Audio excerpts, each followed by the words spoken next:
हुजूर फरमाने लगे मैंने ख्वाब देखा है।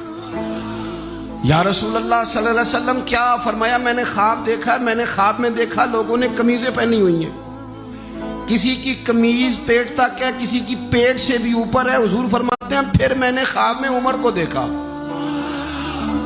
उमर फारूक ने इतनी लंबी कमीज पहनी, इतनी लंबी कमीज पहनी कि नीचे घिसट रही थी। हुजूर ख्वाब सुना के चुप कर गए। या रसूलल्लाह करम नवाजी करें, ताबीर भी तो बताए ना। तो रसूल करीम ने फरमाया इसकी ताबीर दीन है।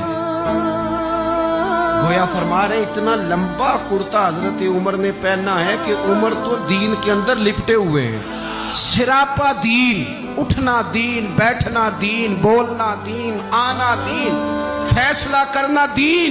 उमर का हंस देना भी दीन, उमर का रो देना भी दीन, फारूक आजम का बदर में खड़े होना भी दीन, ओहद में आना भी दीन।